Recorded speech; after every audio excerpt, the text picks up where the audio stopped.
Hello. Hello. Hi, Ashton. How are you? We got some special guests today. Yeah, we have Dan Waits and SJ Anderson, long time coming together, Dan Waits and SJ Anderson. So thank you, Nicholas, Dan, and SJ for joining this annual forecast episode for 2026. And Thanks for having me. no problem. Thank you so much. So Nicholas and I just finished the December forecast episode basically 2 nights ago.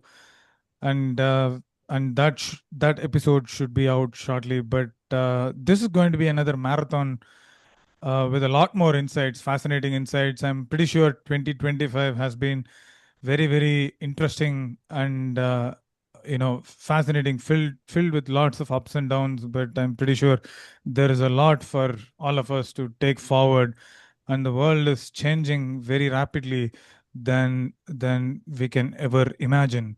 Before starting the episode, I want to uh, make a few announcements for CAPISAR.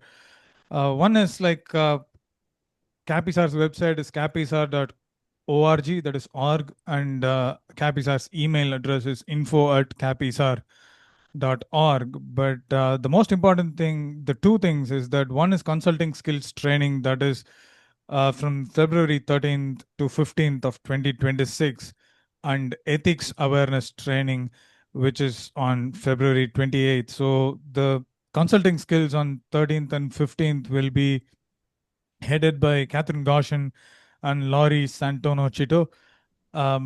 And ethics training will be headed by Tara All. So these are two trainings which are covering the important soft skills aspects of astrological consultations that are really important for astrologers in practice. So I certainly recommend you to take this. And Nicholas, I think, is already planning to get into both of these trainings, and I'm already making my way through ethics material, and it's brilliant.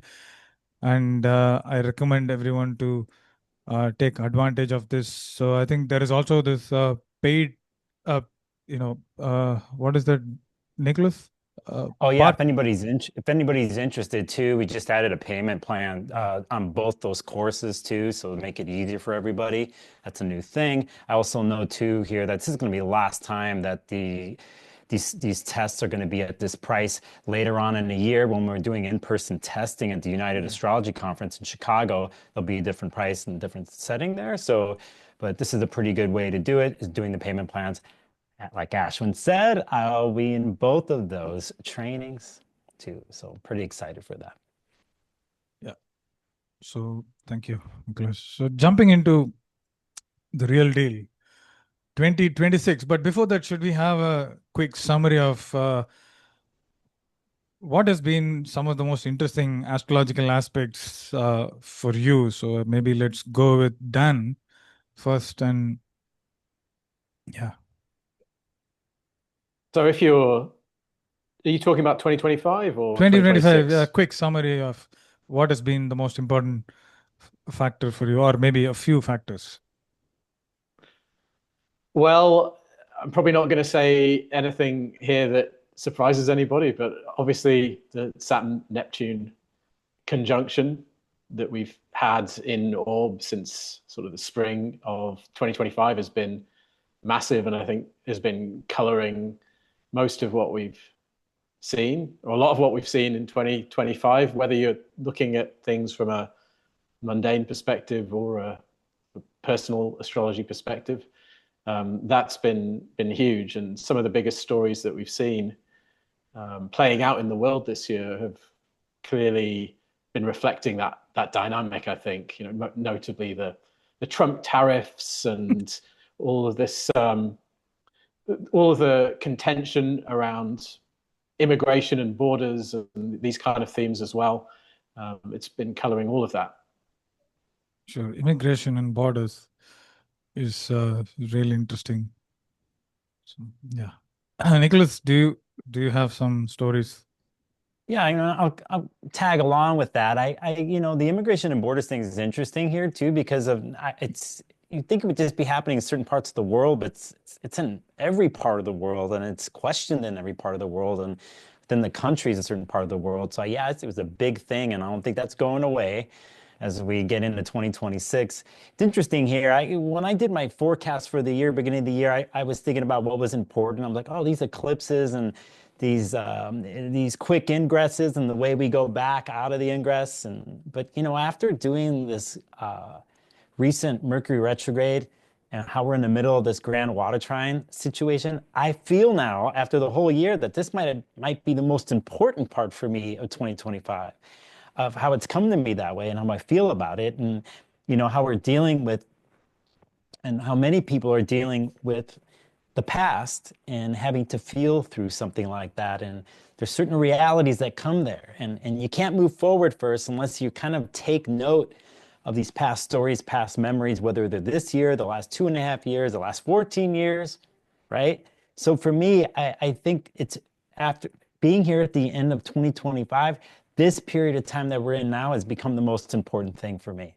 And how it will play out here till the end of the year and how it segues into 2026. So, Yeah. Yes, Jay.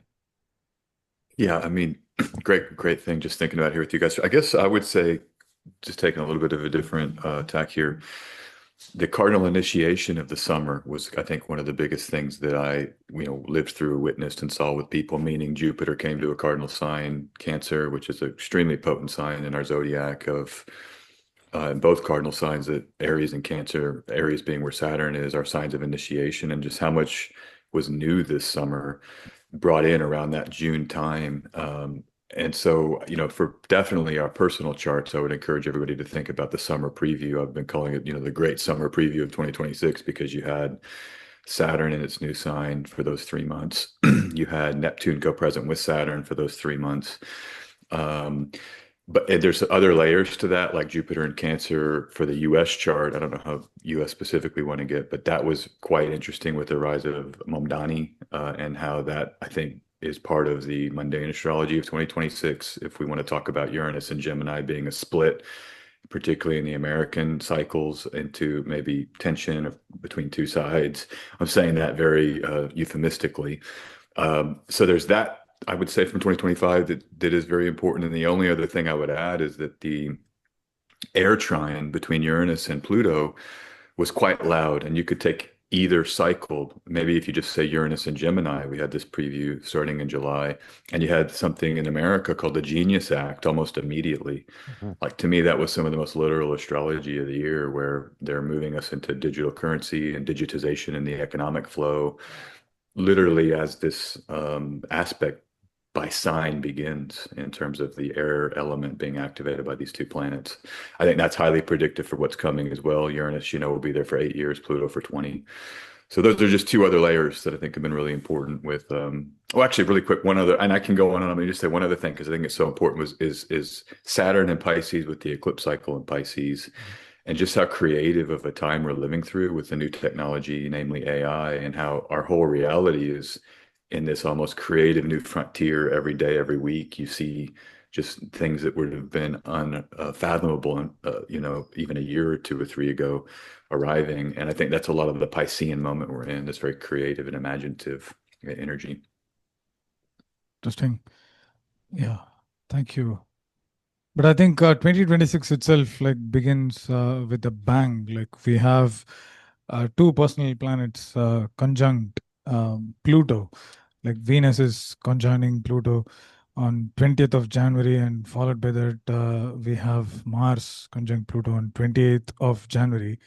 So people tend to discount the role that Venus plays in politics. It's especially if Venus is a very important planet, even in medieval mundane astrology. And some of the modern astrologers have always identified some of the important political changes or shifts in flavors culturally, especially when Venus goes retrograde or something like that. So what does Venus and Mars conjunct Pluto bring together dynamically, or what are the shifts that we can expect? So I would think that there is some explosive factors, explosive in the sense not just kind of something blasting, but in general, like what does Mars, Pluto, or Mars, Venus signify?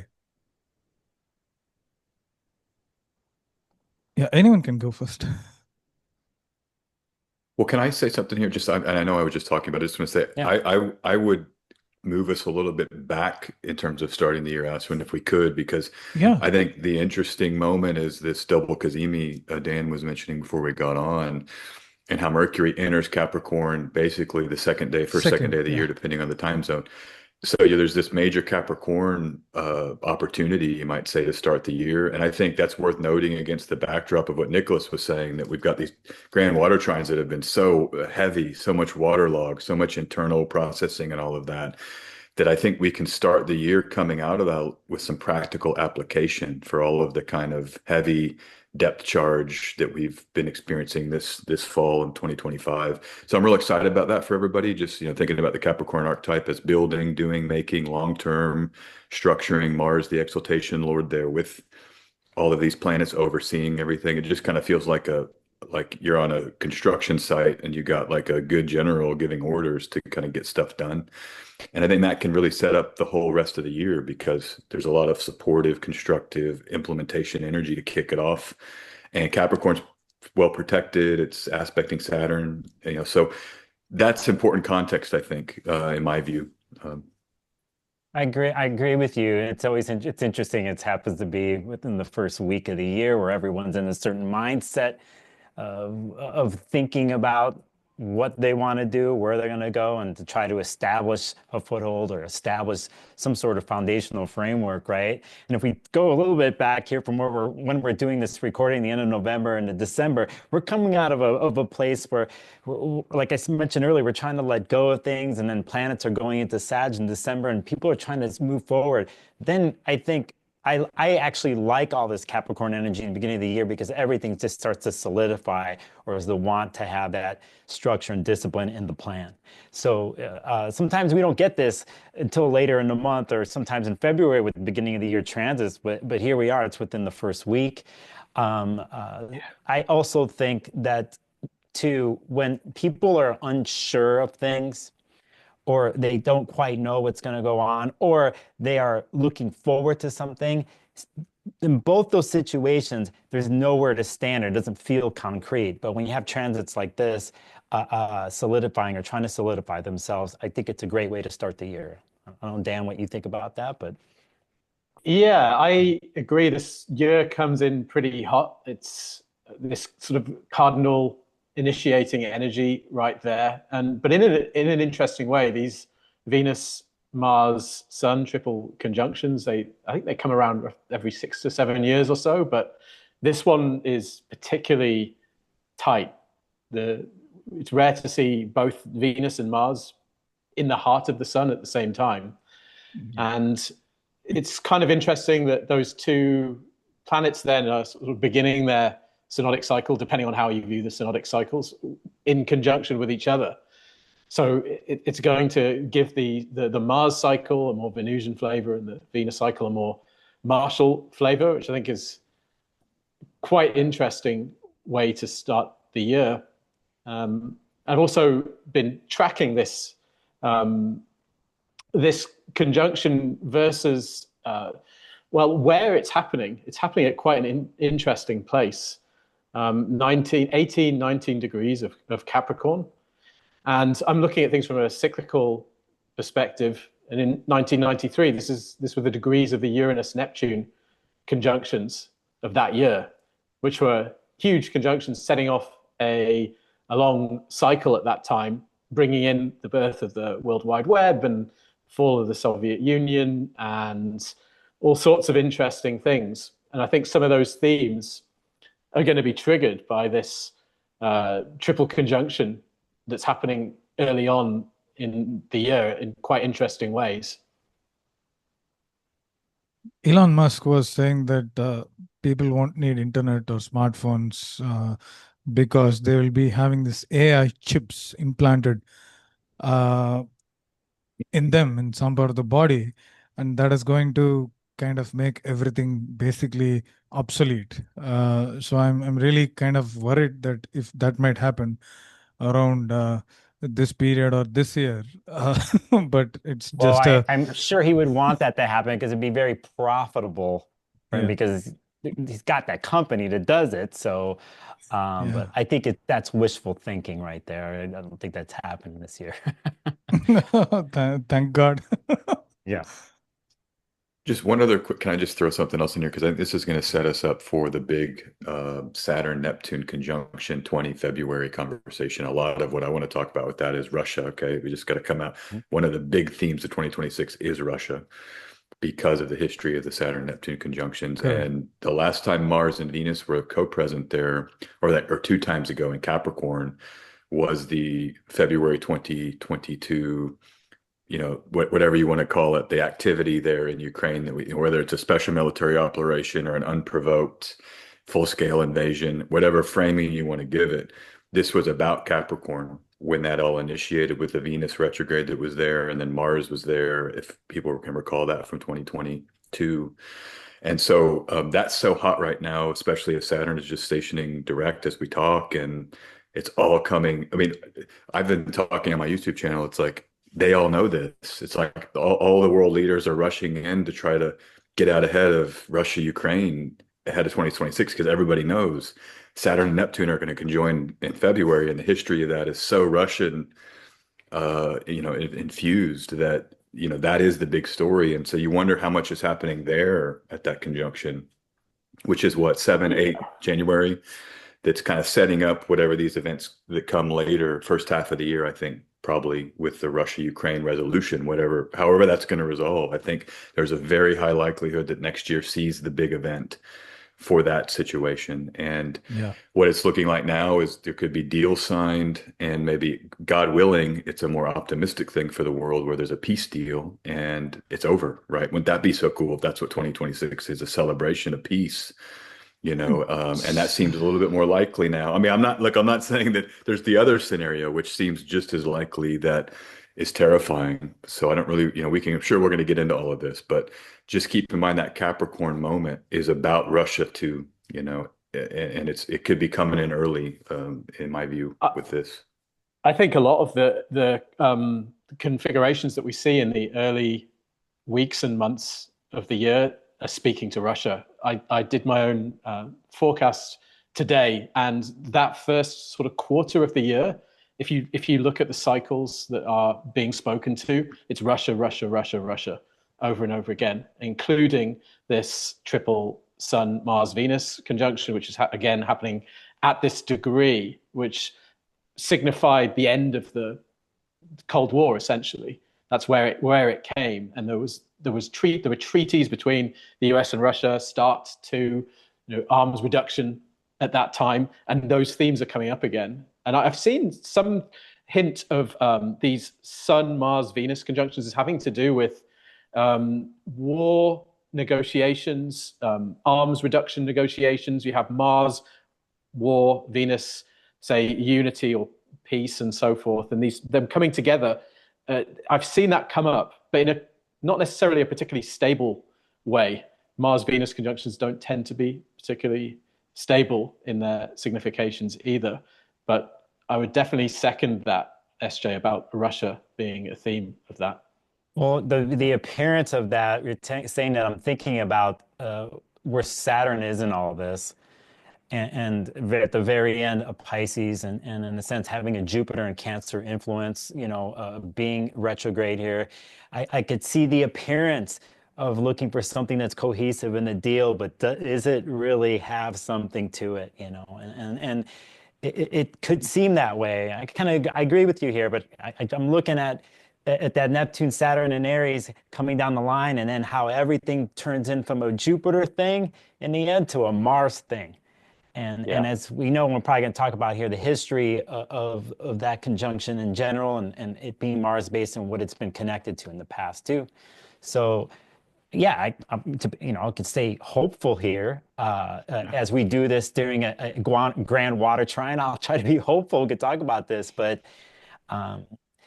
we'll see. But I agree with you. And just so you know, SJ was mentioning earlier, I just want to pull this up for people to see. This, I just put February 14th, 2022 here.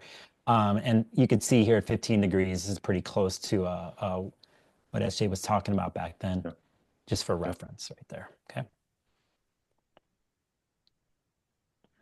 And just I don't want to add to this because this is so important context. This is covering the first half of the year. Jupiter will be in Cancer until the 30th of June. And not to get ahead too much, but when you look at the history of Jupiter in Cancer, the fall of the Berlin Wall, of course, happens with Jupiter in Cancer and with Saturn in Capricorn. So you have this idea of cardinal new worlds, right? And that's why the cardinal signs are so important. And that's why they were so important this summer when it all happened. If you remember, Operation Spiderweb happened days after Saturn came into Aries, which was a Ukrainian operation to send drones out from these trucks, and then they bombed deep into Russian territory.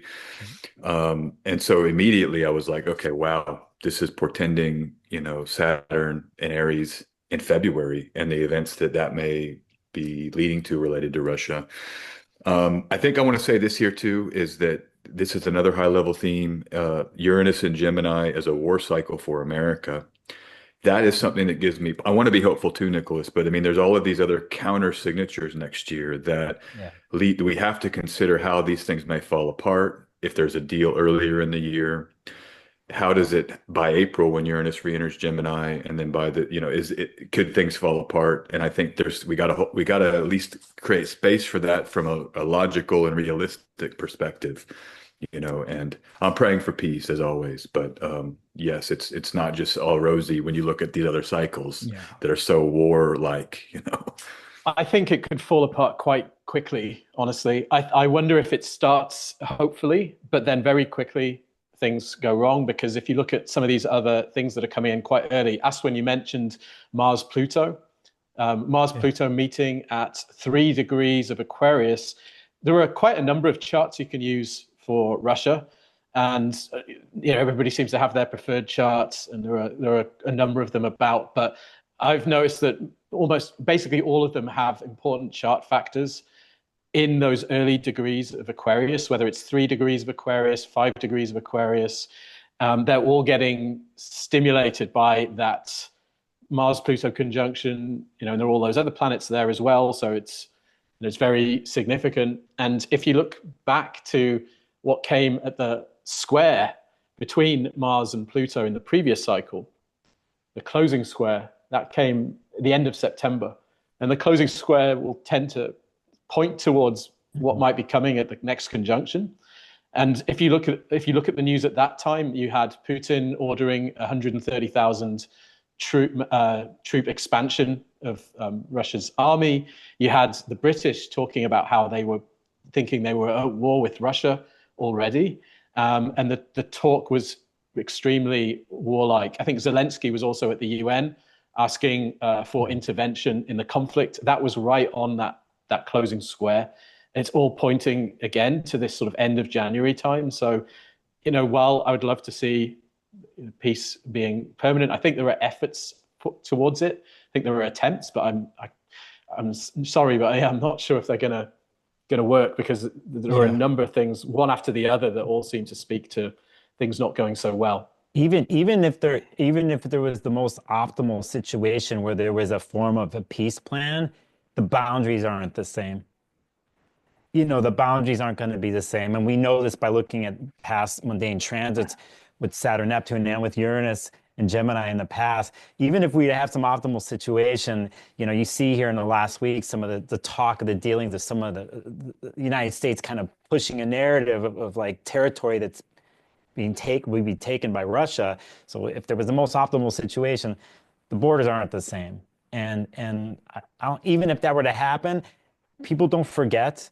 And I think the rest of Europe doesn't forget, and they see something and they're preparing for something else, right? So again, I'm with you all here on the beginning of the year type of thing. I even when we talk about this Capricorn types of stuff, I always look at formality, and like even in Venus and Capricorn, the type of formality and the type of negotiation that's involved, and at least is what we see, right? and how we do things, whether it's in front of the cameras or so on and so forth, right? And how things look. But we all know how things work. There's a lot of strings to get pulled behind the scenes or not. And even if they do, even if something is somewhat established, it takes one event for all that to fall into pieces, you know. And so, yeah, we'll see. I'm not as hopeful. I'll just be honest. I'm just not. Well, let me throw out some of this is so important for 2026. So I'm glad we're talking about it because it relates to all of the cycles. And, you know, the one part of the optimism for me is that Saturn, Neptune, and Aries every time has been victories for Russia. I mean, that's it, and it's the same year of the conjunction in Aries. So you have 1703 was the last time they defeat Sweden in a battle and found St. Petersburg on the land that they take. You had Battle of Kulakova in, I think it's 14, Dan, you may remember this, 1490 or 1480, yeah. And they you know, the Golden Horde of the Mongols was controlling, you know, Moscow. They defeat them and they don't take over immediately, but they sort of begin to win back their area. And then it becomes the Russian Empire within 50, 100 years, something like that. And then you go back before that, and there's talk of there's some other ones. I don't want to go through it all, but this would be an optimistic scenario from one view, is that there's some kind of deal. They formalized some land exchange, Nicholas, and I don't think, at least most commentators, it's like the land isn't going back, I guess, unless there's the scenarios where it's going back would be like total Russian collapse. And, you know, that I don't, you know, maybe that happens, but that would be a real chaotic crisis thing for the world if that happens. Like, it would be all out war. Like, those scenarios seem so terrifying that they may happen, but I think that's a world where it's like a pure Uranus and Gemini World War II resonance. Like, we're in a pure World War II kind of all hell breaks loose world if that scenario comes into play, the scenario where Russia doesn't negotiate and keep some of that land. So, you know, anyhow, look, it's extremely volatile next year. I mean, that's one message I would give to everybody.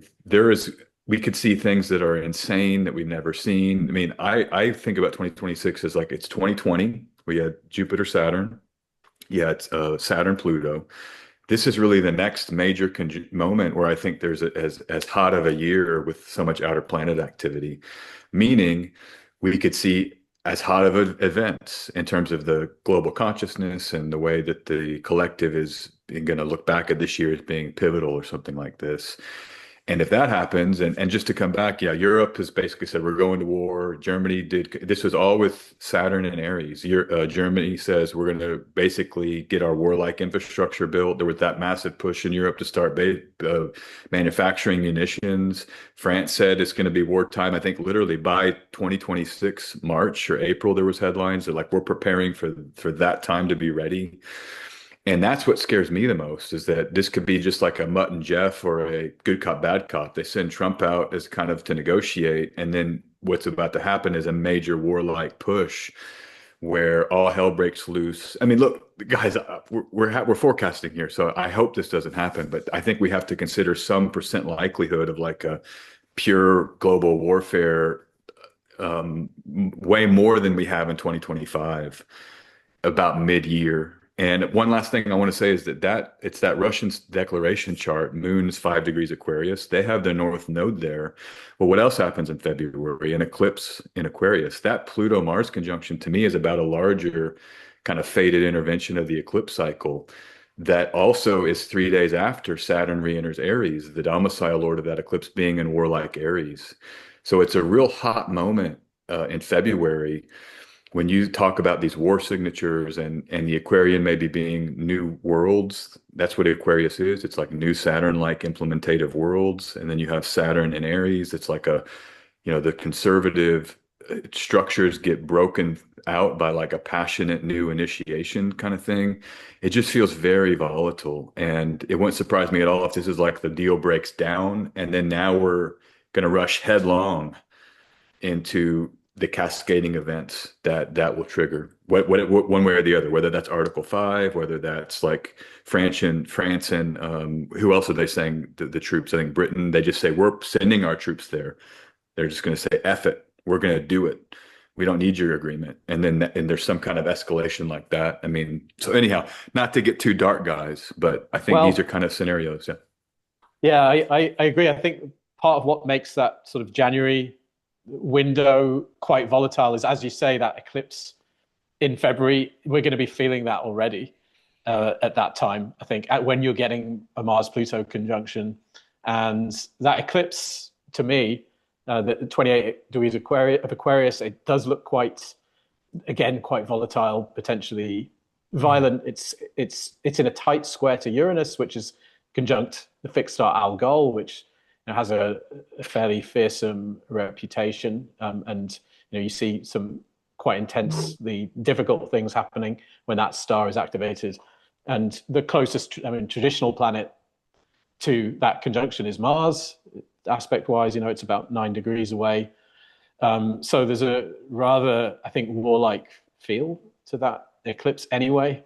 And then you kind of pile that on top, and I think you get a pretty intense, rough start to the year with some potential for some difficult things to unfold. Yeah, and that's a stationary Uranus there too. It's like several weeks before that. I think it's on the 3rd that Uranus stations on its way out there, for the Gemini Ingress at the end of April. But yeah, this is a kind of a sneaky eclipse here, right? Because we're thinking about Venus and Pisces eclipses and coming in here several weeks or right after that. Everybody has their mind on that. But we also have something that's giving us a hint for the rest of the year, for the second half of the year here, when we're dealing with what's going to happen with the nodes. With Aquarius and Leo, Pluto's involvement, and Jupiter and Leo once it ingresses there. But yeah, this is an interesting way to start off a forecast. Yeah.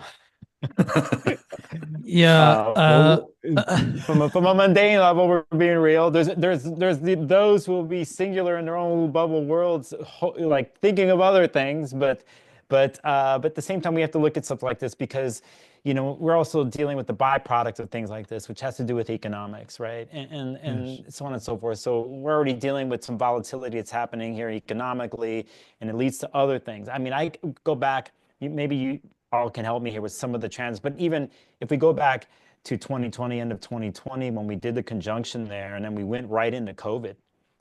And we went into COVID, and we went into warfare too. It wasn't just COVID. And I remember, there were certain things in the world that seemed there could be leveling out. COVID happened, and then we had this conflicts happen. And ever since then, nothing economically has gone down, let's say, for the regular person, whether it's come to food, to oil and gas, to whatever else. And now we have these tariffs coming in, and how everything's been affected. We had blockages, blockades at some points. We had pirates blocking ships. So nothing's ever been calm since then, economically for the world. And I think there's some people thinking, well, it's going to level off, or when is it going to level off? And what we're looking at here is, will it level off? I don't. Even if there was some sort of peace plan, you can get the glimpse of something like that. But yeah, anyway, I'm just trying to bring it in for those watching. You still get to dream big, okay? But at the same time, there is. It's like you can't stop. As a human being, even in the harshest of times, you have to have a plan. We start the year with that. You have to have a plan. There's realities that you have to take in. We can ignore the news. People can ignore the politics. But it does seep into your world economically in other ways. So we want to be present there at the same time, as individuals. Well, how do you deal with this situation? How do you navigate with world mundane situations like this when it comes to your own personal world or with the people that you love, and so on and so forth? So that's important too. And one cannot forget about that. And the differences that people make in their small worlds. And I think how the transits coming up in 2026, people will be looking to others to do things together collectively in ways that they've never done before. Yeah. And so, and this has to do with economics. This has to do with supporting each other in smaller, whether you say nations, communities, tribal states or whatever, while all these borders are getting mixed up and they're getting blurred and there's war on the horizon and stuff, that's when people, at least historically, bear down and find a way. So, I just want to say that for other people watching, regardless if we have peace or things do break out, you have to have a mindset of survival in a sense, which, to me goes into a thing with Saturn Neptune in the end here with something like Aries, because, if you have this innate something like everything's changing, everything's gone, and everything that was secure before is crumbling and dissolving, it's like, what do you do?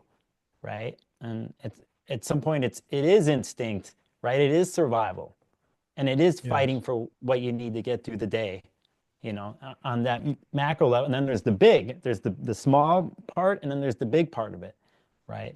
So they do feed off of each other, right? And one more thing to say that's there is just big political mundane events affects everybody. Let's say it's economically. It can happen the other way around. And that's something too that we always can look to history, that with people and communities, and when their backs are up against the wall, it doesn't happen overnight, but over time, new things happen, new ideas, and collectively, people do change things. So, I just want to say that for certain people that are watching that I know are probably freaked out, honestly. So. Well, can I come in here, Nicholas? Because I don't mean to scare anybody either. And Dan and I are old mundane astrology folks. Totally, We've talked about this for 4 years. And like, this is, to me, it's like, oh, this is another conversation about the stuff that I've already gotten out ahead of mentally and emotionally. But I think it is very wise to, how do you grapple with this idea that these wars could continue or something like this? And I'm going to throw this here because it needs to come in with the Aquarius eclipse and the North Node in Aquarius, which happens in July, I think, right? The Ingress. But there's a famous financial astrologer, McWhorter, and she had this cycle. The McWhorter North Node in Aquarius cycle is the fallout of everything. And that last time, 2008, when the market fell out. And so I do think if I was speaking to a client right now, and I spoke to many recently, it's like, hey, get a little conservative next year financially. Don't take big risks. That's like good advice, knowing that the mundane is shaky, and particularly the economics of it with the North Node in Aquarius. But I just want to say a couple of other things on this, because one, even in the worst of World War II, the majority of the people, there's a lot of business as usual still happening in a lot of the world, even in places where there was like war zones, like Kiev right now. They're dancing in the nightclubs. I see them on videos all the time. Beautiful women just dancing, so there's a lot of life that's still happening. And that's why the analysis of one's natal chart and the transits that are happening in one's natal chart to the natal chart, to me, would trump individual forecasts for someone trying to prepare for next year. You really have to get into that layer, because you might have Jupiter and Leo in your 10th house next year, starting on 30 June, and have a great career thing that's going down for your industry. That's all, rocking and rolling. Maybe you sell arms, right? And you're going to be rocking and rolling with your arms startup. So just the other thing is that this is the positive case about the astrology of 2026. And I'm going to come to Andre Barbeau, because I think we're still in a world where and this is a paraphrase, 2025, the crisis begins to end, and 2026, it's over. Literally, he said that about next year. And I think we're still in a world where that could still end up being true. And I think what has to happen with that would be a deal very soon. The Russia-Ukraine crisis is solved. And then it's some kind of AI. Look, the Palestine, genocide has been stopped for now, right? That's over in the short term. That's optimistic. I was extremely happy when that happened. And it's like, okay, was it the perfect solution? No, but hey, it's over at some level. Wow, what a great relief. What if we get another one of those over the next 2 or 3 months with all this stuff in Capricorn and Aquarius? The conjunction of Saturn and Neptune and Aries always has been a so-called victory for Russia. What if it repeats, it echoes, and of course they're going to see it as a victory, and the other people won't. But what if that all resolves, and then Andre Barbeau is right, and then we just kind of rebuild? And that would front load some of the crisis transits like Uranus and Gemini. But I still want everybody to hold out for that. I want you to hold out until we're sure that that's going to fail. I think we have to assume that maybe this cycle is different. You haven't had a minor grand trine of outer planets in this particular context since, like, what is it, 11? What does a Doolard say? It's like 1010 AD. And he says this was the flowering of the Hellenistic era. And it was this great moment for humanity. This is the time second to that. So I just think, there's always that. And, the ISAR ethics rules, just to go back to that, we got to lead with, we don't know the future. Yeah. And I think that's very true. Astrologers are notoriously wrong, and what if this isn't some kind of big crisis year and the Barbeau stuff wins, and there you go. So I just want to throw that out for folks out there that might be worried, like, there are these optimistic versions, and you talk to Gene Keys people, they're saying we're going to have a new chromosome. So anyhow, I'd go like ahead. Just to follow on from what you were saying there. This is something I've been talking about as well, because there are, as you say, these really optimistic frames that you can put on things coming from Barbeau, and then also from Robert Doolard, this Dutch astrologer who's from his school of astrology, essentially.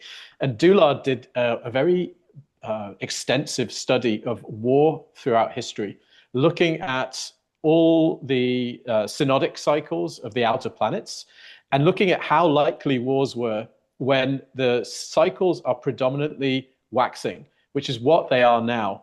And particularly after Saturn and Neptune meet, then we have, I think it's 9 out of 10 of the pairs of the 5 outermost planets, they're all waxing cycles. Yes. And, waxing, so there's expansion, there is growth, there is, doing new things, all these kind of things. This is not sort of resonant of like complete paring away and, opportunity dying and so forth. So from that perspective, you have to wonder, even though there are these kind of signals that do suggest that there's going to be more conflict somehow, those signals seem to suggest that the things, we somehow make it through. It's not as bad as it looks in some sense. And I think this year is going to be a real test case for that view of astrology. Can you see things like that? And do the fact that all these cycles are waxing, does it kind of outweigh some of these other factors that we're seeing? For example, the historical correlates of Uranus in Gemini, Neptune in Aries, and so forth.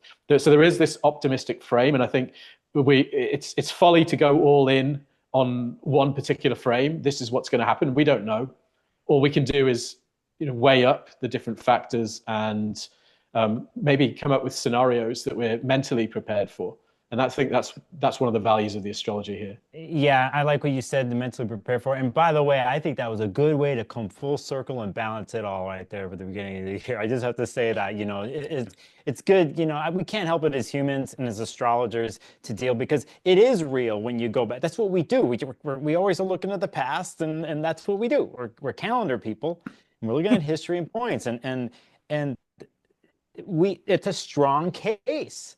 We find strong cases by looking in the past and documenting this stuff. So yeah, we have to be real with what we're saying. And at the same time, we're humans, and we're nothing in the end. Like, in a sense of like, we don't know everything, And so anyway, I think that's really cool how we all came back here to this thing, because you don't know. And there's always, as we know, if we're type astrologers who are doing one-on-one consultations with people, we come in and we think we know what's happening with the client, but they always give us a new way of a particular transit, the way it happens, right? And so that's the beauty of it, right? But it doesn't mean that some of these other things that we have correlation and evidence of, that can happen too. So, to go back to like how I went off on a tangent here, it's a thing in general, whether we're talking about politics or relationships or whatever with astrology, it's really important to be present with the data with it. But in the end, it's one's own personal, my opinion, one's personal experience in the world, and I'm into the divination thing. That's how I do my astrology. So in the end, for anybody who's there present, we take the data, we take the history, we do the whole thing. But in the end, you have to follow your own code. You have to follow your own thing, and how nature speaks to you, your relationship with nature and with the sky, and that just one-on-one with somebody. Now, if the whole world did that at the same time, we'd be in a different situation, but it doesn't work, it doesn't work that way. But in general, we started with the forecast of the year. We're talking about these beginning things with the conjunction that happened in Capricorn and the stuff that's happening with Mars and Pluto and Aquarius. And just to mention this, I just want to mention, data-wise, it's on the 26th of January that Neptune's going to go to Aries for those people who don't know. I just want to mention that. And then we're into February, Saturn goes in Aries, right? And on Valentine's Day. On Valentine's Day. Okay, yeah, so yeah. On Valentine's Day. Yeah. I have a friend who's watching right now. It's going to laugh because that's the first thing they told me. And then it is on the 20th or the 20th, 21st, depending where you are, that we have the official, finally, Dan mentioned earlier, we've been in orb. We have the Saturn-Neptune conjunction in Aries. So I'm going to throw a curveball here, okay? And I'm going to put Aswin. I actually want to know what you think about Saturn-Neptune in Aries. I'm curious. I have zero idea, but I know about what Saturn means in Aries. But just slightly to backtrack and see what it means from a traditional perspective and how it basically aligns with what you all said about Saturn and Neptune conjunction is that maybe there is war, maybe there is no war. But I see a lot of indications of shots being fired. But it might not be this full scale or full blown war, but it just feels like there is going to be some leader that's going to be taken down or who is going to fall from throne. I see this in a lot of charts. It's the interesting thing about casting ingress charts and the great conjunction charts is that you always look at the regions that are placed in the similar time zones, and what we look at possibly casting a chart for Moscow may be true for Kiev or Belarus, Georgia, and all those adjacent places. So it's Putin or Lukashenko or whosoever it may be, but something is not really good with the leader of the nations around that particular regions. And as you mentioned, Saturn and Neptune, it's Aries is a royal sign in medieval astrology. Aries, Leo, and Sagittarius are considered to be royal signs. And if there are afflictions to these royal signs, there is dissolution in the royal throne. And I assume Neptune is part of playing this role as a dissolving agent. So that is a very big possibility, and that could be one of the reasons why there is a lot of crisis or something like that. And the Aries Ingress chart for the West, that is America and also Russia, is not really good, especially from leadership perspective. There is a lot of fluctuations or volatility or challenges that could possibly dethrone the current leader is all seen, and it is persistent for the entire 2026. As I know that Russian Aries Ingress, the Cancer Ingress is not as challenging, but Libra is again very, very challenging. So I think all these kind of tie up to the themes, but as far as individualistic presence in this world goes, I think it always remains a dominant force, because Saturn in Aries, although it is fallen, I think it is an opportunity to reconstruct or start thinking about reconstructing the realities around us, or maybe kind of try to acclimatize with the newer realities that are building around us. And Jupiter will enter Leo at some point after the mid of the year. So there will be this fire train that fuels the energy and drives individuals to do what they are meant to do. So I think despite the challenges geopolitically, economically, I think humans have a lot of energy to thrive and survive and find ways to kind of live despite the conditions being very, very challenging. This is what I feel. But somehow I always feel that 2026 is going to be a little more challenging than 2025 itself. Because of how the year begins, not necessarily how the year itself is going to shape, but the beginning basically sets the tone, and it might just be a little challenging for us to, push ourselves and lead the way, especially in the industries that are, you know, uh, dependent on technology.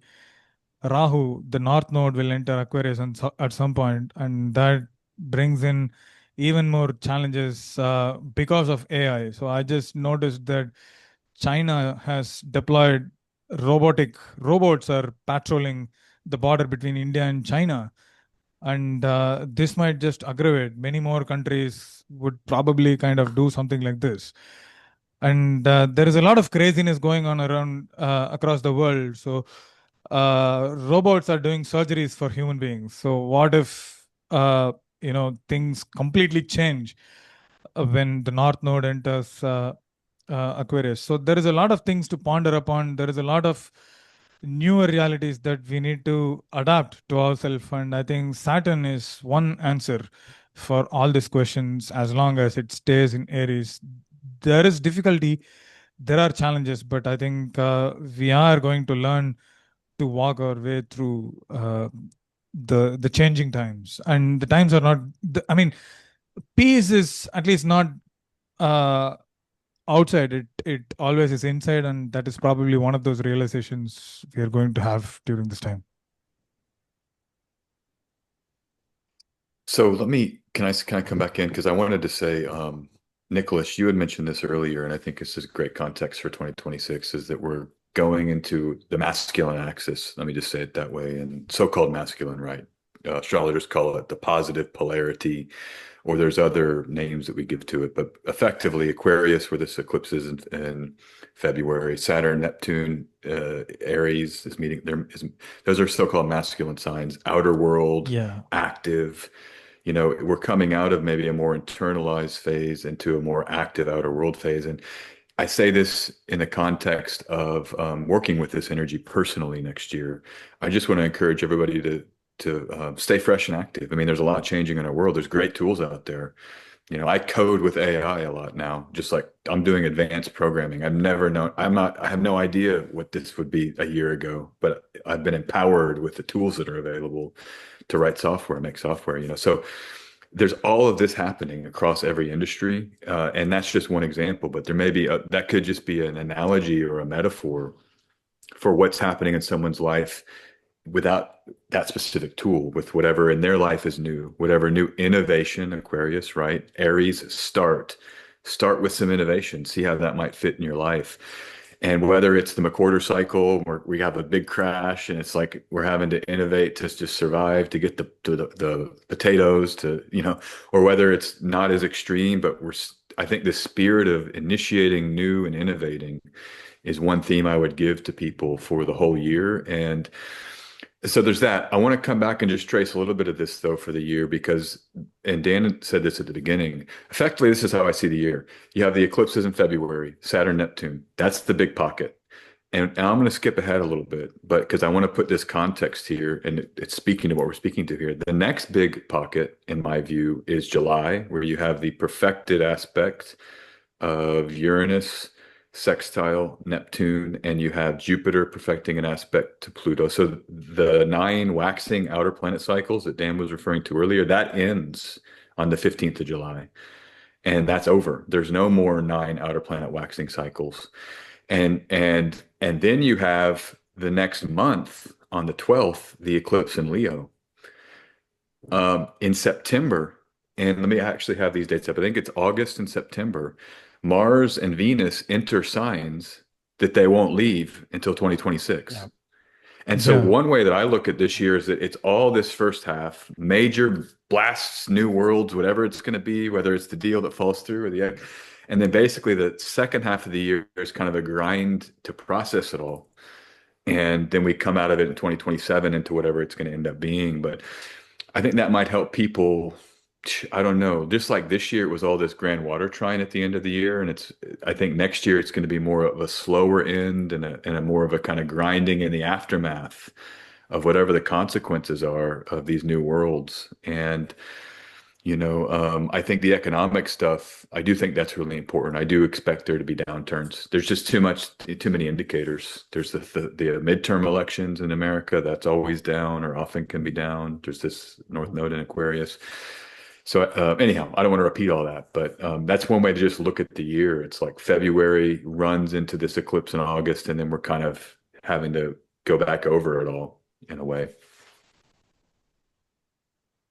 Yeah, I always think it's interesting too when we're dealing with bigger mundane aspects, but when we have stuff like you mentioned the second half of the year, what Venus is going to do in a retrograde cycle, and how Mars is preparing to go retrograde end of the year, then in a sense we have this push forward. Whether there's going to be people who are excited next year, and there's the people who don't know how and are going to be forced into it. Regardless, like we're moving forward, right? It just depends on the person, on the people, and how they adjust. When we're dealing with the second half of the year, it's always interesting though, when we're dealing with inner body planets, the slower moving ones, that's when the details start to happen, or having to work out the details. If someone having to move forward and they get the initial push, and then we're going into new territory and you don't quite know, second half of the year is like, okay, now I have to figure out this next step, and thinking about something like Saturn and Aries of, basically Aries just would want to go full throttle.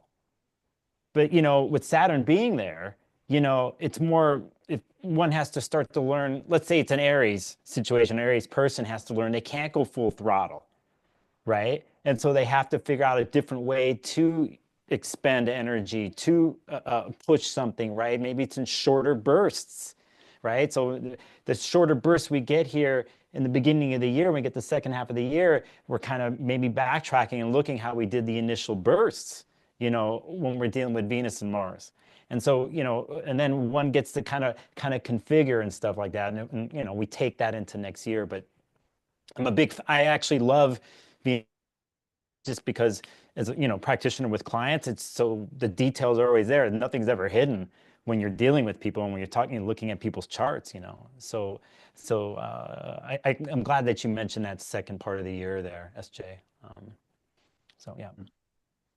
So is something that kind of follows immediately the Saturn-Neptune conjunction is Mars-Neptune conjunction. I'm wondering what it might carry forward from the implications of Saturn and Neptune conjunctions that we just spoke about in length. Yeah, because we do that week. You're talking about the 12th, 19th. I'll pull this up here, but we do Mars Neptune conjunction, and within the week we're doing Mars Saturn too. Yeah. Mars. Yeah. So Mars Saturn conjunction is on 20th of April in Aries. So this is going to be one of the important conjunctions. So again, going back to medieval astrology, it's called as the middle conjunction. And Saturn Mars conjunctions are given importance when they're in Cancer, but it's not that we cannot cast charts for other conjunctions.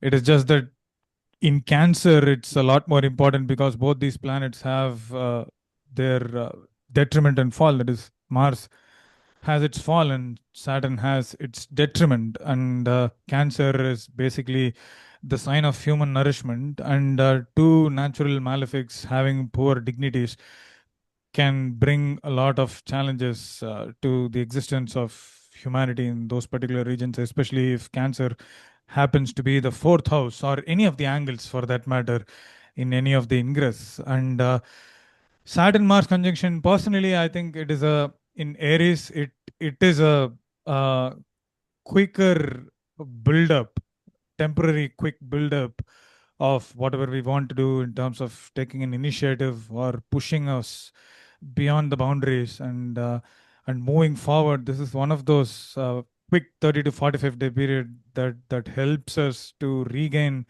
some of the speed, but with also a little bit of frustration of the lost time as a result of the year starting in a little challenging way. But I don't think it's as challenging from a personal point of view as it is.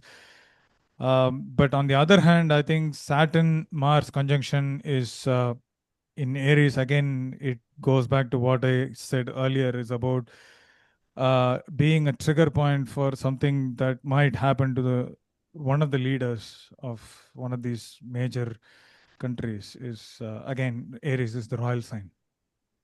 I will say I've been looking at quite a few mundane charts with respect to this Mars-Saturn conjunction, 7 degrees of Aries, and so many countries that you might say are sort of major players in geopolitics and so forth have really important chart points at this conjunction point, whether it's like 7 degrees of Aries itself or close to there.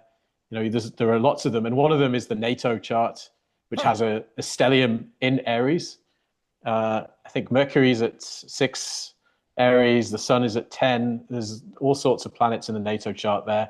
The UK chart is triggered, the UK 1801 chart, UK, Germany, France, China, Taiwan, India, like lots of these charts are all getting triggered by the same conjunction. And so you don't know, though, for sure, is this because it's all one big event, or are there just kind of different things coming up to bring forth new periods of sustained challenge in these different countries for different reasons? It's difficult to know, but it's quite incredible, like how many countries have placements right where this Mars-Saturn conjunction is coming, and it will signify the start of a new 2-year process, a new 2-year cycle that has to do with sustained challenge. Let's put it like that. Can be quite, quote unquote, malefic things in the real world, but it's malefic. It is malefic. I don't have problems calling malefic malefic. Okay. I mean, that's just me. I'm gonna throw in here. I've been looking at this, and this is kind of one of my favorite. There's a new moon on the 17th of April. Kind of one of my favorite moments of the year, and I think that this is. There's some hidden. Look at this chart. This time, Venus is in Taurus, Jupiter's in Cancer. So you have these very powerfully supported benefic planets during this moment, and the sun will be there.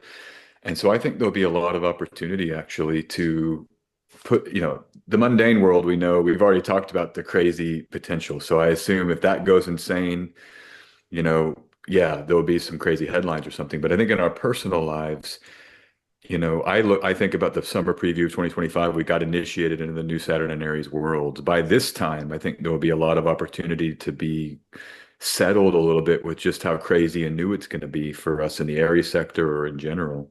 Saturn rules a bunch of stuff in the chart, right? And so I'm looking for this to be kind of a stabilizing time. Mercury will have stationed direct in the recent history here. There's a Mercury retrograde in February and into March, I think, that you're coming out of that Mercury retrograde, and then you have these very powerful benefic planets and the Sun and Mars powerful. So I think we'll have a chance here to basically get busy, build, do, and make. That's what Mars is. That's what Aries can be: initiating, building, doing, and making, getting excited.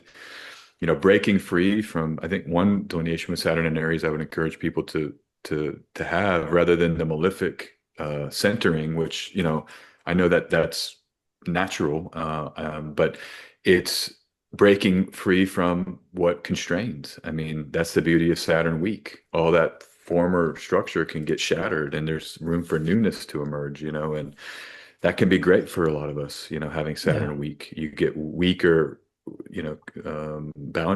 weaker constraints, you might say. So I think this is a great time, spring, basically early spring, to kind of step into our power, step into the new worlds we're building, and just kind of embrace the new. And if this is like on a refugee boat or something, I don't want to speak this kind of craziness into existence, but whatever it's going to be, where we're having to innovate in real time and kind of embrace the new, this is a great opportunity with some support for that. I think personally there is a lot of opportunities. Sorry, Dan. But if you go back to the chart, Nicholas, there is an interesting phenomenon from Indian astrological point of view, is that all the planets are in one side of the nodal axis. It's a diffusement, so it's called as Kala Sarpa, and so this is although this is there is a lot of positives, as Jay mentioned, for individuals there is a lot of opportunities. Even Saturn, Mars, and Aries brings a lot of opportunities just because of what Mars is in Aries. But I think at a mundane level, this is another step towards a major diffusement or shift in the dynamics of how the world is going to function. Can you say that again? What you said that the word for everything on the other side of the nodal axis? It's called as Kala Sarpa. Kala is time, Sarpa is this the snake or the maleficence of the snake. I think around this time, one thing that's kind of nice is Saturn starts to get a bit of distance between itself and Neptune. Not a lot, like it doesn't get super far away, but by July it gets about 10 degrees away or something like that, and doesn't get more than about 10 degrees away from Neptune. But as that, I think it's going to be maybe quite nice that the fog might start to feel like it's lifting a little bit. At that time, one thing I've noticed is that a lot of that which Saturn rules has been, for a lot of people, made a bit kind of soggy or unclear. There's been this sort of process of semi-dissolution around certain parts of the life governed by Saturn in the chart, with it being so close to Neptune for a long time, and a difficulty knowing, like, what is the way forward? How can I get things kind of concrete and structured and functional again, and difficulty just knowing how to move through that. And I think part of this moment this year has been just kind of being able to rest in that and not try and force things, and understand that that's kind of where you're meant to be. Certain parts of life are a bit unclear right now, but at that part of 2026, Saturn does get a bit of ground between it and Neptune. And of course, we know that it won't conjoin Neptune again. So I quite like that. And I'm looking to see if we do have a sense of the fog and mist lifting a bit around this time, or at least a little bit afterwards. Yeah, it's interesting too, because when we're looking at this chart here, I'll pull this chart again, just for reference. Here around the 19th, but it's 5 or 6 days later that Uranus ingresses in the Gemini too. And so that's the energy we also have with everything all of y'all are talking about here. We have that shift, and there is pretty much nothing's retrograde here, at least when we're dealing from Jupiter to Pluto. I mean, we have that little window that happens sometimes, and this is it. Yep. You know, this Yep. feeling of it's like, oh, we're on our way, you know. But yeah, Uranus will be, just for those watching, it's on the 25th that Uranus will ingress into Gemini. I'll pull that up here. That's the best way I can do it here. Oh, I can get it right. Let me do it one more day. I'll do it right there. So Can I just jump in here, Nicholas? Is that okay? yeah, go right ahead, man. Okay. Yeah, I was just going to say, look at this chart, because you've got Mars in the fire element. The new moon, you'll have the sun in the fire element in Aries. And to me, this is what we're initiating here and the groove we're in. And as Dan mentions, clearing the fog. And as you mentioned, everything's direct. Like, to me, this feels almost central to the end of the year events, because what else is ruled by the sun? Aries and then Leo. And what happens in Leo? Well, we know Jupiter enters in June. There's an eclipse in August. But what else happens? And this is what I wanted to be explicit about earlier, because 28th September is the day Mars enters Leo. And that's the next time Mars is in the fire element. When does Mars leave Leo? It doesn't leave Leo until 14 May 2027. So to me, this is how consequential this fire Mars in Aries can be, kind of setting up the theme of the fire element in our natal charts, and triggering events that we may be, engaged with into their full completion, even into 2027, like the second half of 2027. And I think it's worth just saying, what is the fire element here? And you had alluded to it earlier, Aswin, when you were talking about things we're excited about or something. And this trine between Aries and Leo, that is a strong, strong signature for this year, with Jupiter and Saturn, Neptune, Mars retrograding. What is the fire element? What is the sun? in astrology. It's the passion for beingness. It's the light of beingness. The light, you hear people talking about both spiritual traditions or in like creative traditions, that we have a light of selfhood that we shine, right? You shine your light. And so I think thinking about that as a theme this year of like really having a chance to engage your inner light and shine it. And the best example you can lay out here is 1967, when you had the perfected fire trine between Saturn and Jupiter in the same signs. And it was the summer of love that was the kind of quintessential thematics around, here's humanity, we love each other, this kind of very fiery expression, fiery meaning passionate embrace of the human spirit, and outward, expressions of it, outward articulations. So I'm looking for that this year, and I just think folks should celebrate humanity, And I think against the age of AI and the air element outer planet trine, we have a Uranus Pluto trine that perfects in, I believe, July. And this is one of the core questions of this moment: is like, what is human? What is our humanity? How does AI not access that? And what's your line in the sand around an injectable or an implanted computer? Aswin was mentioning that earlier. And I think this is a great year to just be kind of celebrating this kind of pure humanity. And so just coming back, that moment at the beginning of the year to me is as much of an injection of that, with all of the Aries energy and the Mars Sun support there, exaltation Lord with domicile Lord. And then you get other hits in the summer, and with the August eclipse in Leo, with Jupiter ingressing into Leo.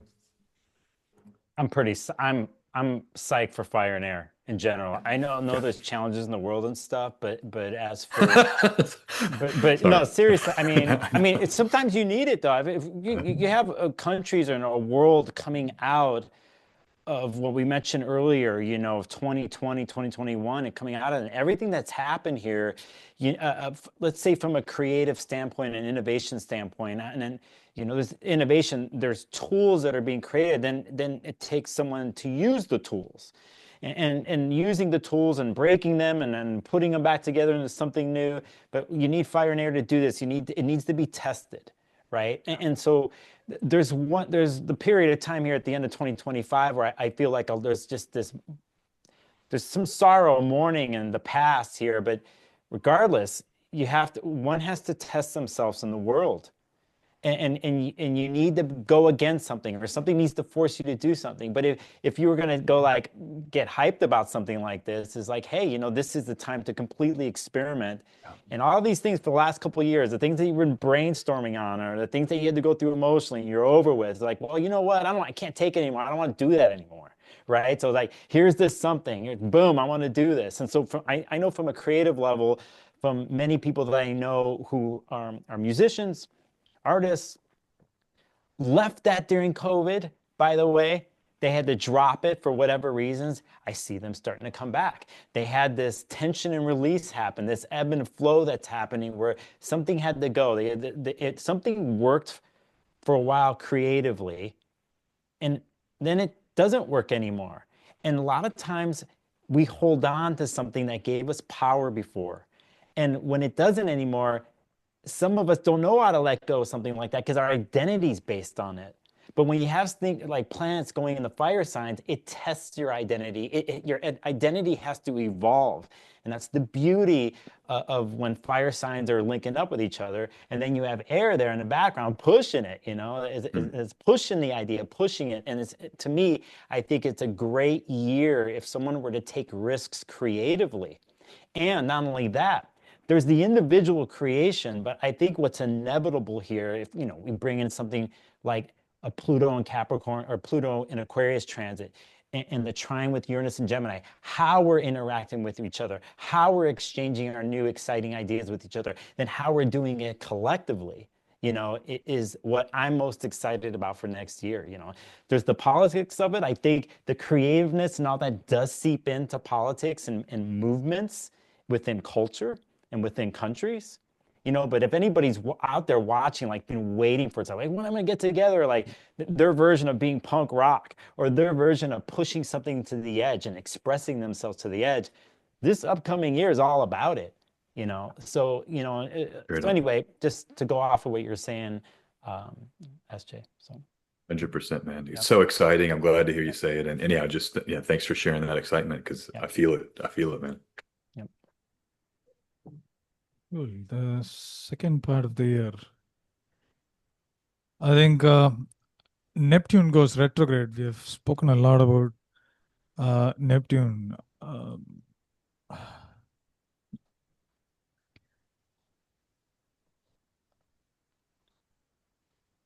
You're talking on July 7th, correct? Yes? Yes. And Mars conjunct Uranus is I'll pull this really quick here just for people to know what we're referencing here. On the 7th of July, as Neptune stations at 4 degrees Aries. Put that right there. It's 4 or 5 degree situation here with these planets here next year is the deal, isn't it? When we're dealing with the outer body with the fire and air.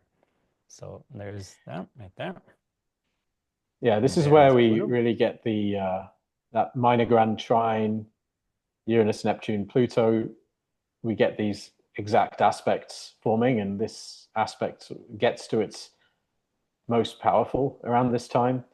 I feel like I'm going to get a bit new age about the middle of the year. I think things feel like somehow quite a bit better in certain ways, maybe not in every way. I think the things that have been initiated at the start of the year may be burning on, but I have some sort of positive feelings about this, not only because of the things that Barbeau said about this configuration, but also, again, as I said earlier, we've seen Saturn kind of by now has moved 10 degrees away from Neptune. And I think the Saturn-Neptune conjunction has been a bit sort of disheartening, or has kind of dampened spirits quite a bit. There's quite a bit of disillusion. Whereas like at this point, the possibilities of the moment maybe are more palpable. The possibilities of the things you can do with maybe some of the technologies that are coming online, or the new ideas you may have come to over the past year or so, it starts to feel like things can actually flow, and there's a bit more maybe inspiration now that Saturn-Neptune conjunction has cleared. And I also like the eclipse in Leo that's coming in August. I've seen some interesting things about that eclipse at 20 degrees of Leo, and I think we're going to be feeling that eclipse again probably in July before we actually see it in the sky. That eclipse at 20 Leo is hitting the charts of some of the best known mystics of the 19th and 20th century. Helena Blavatsky, Rudolf Steiner, Edgar Cayce, they all have placements at 20 or 21 Leo. Somehow this is an important degree. And this is where, again, to get a bit new age, they all had a lot to say about humanity's deep history, Atlantis, that kind of stuff. And we've seen these scans of the pyramids in Giza accomplished with satellite imagery. I think there's some controversy about these scans because they're using a new technology, but essentially certain research teams claim to have identified structures deep under the pyramids, which are things, something that Casey talked about in particular.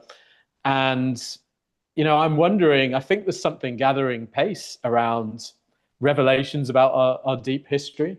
And I think the fact this eclipse is hitting the charts of those particular individuals. I've also noted that eclipse is tightly configured to lots of asteroids that have to do with the Egyptian spirituality and religion. Isis, Osiris, a lot of the Egyptian gods and the asteroids that are named after them are all closely configured to that eclipse. And it's all just kind of coming together to, again, give me sort of new age vibes about the middle of the year.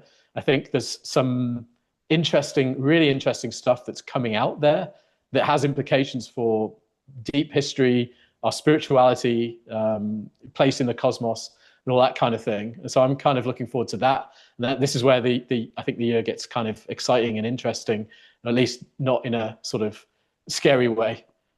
Yeah, and also Yeah. too, like right around the time you're mentioning that the nodes that recently ingressed into Leo and Aquarius too. You have that shift going along there, and I think it's interesting here. It's sort of a side tangential thing off what you're saying, Dan, but it isn't.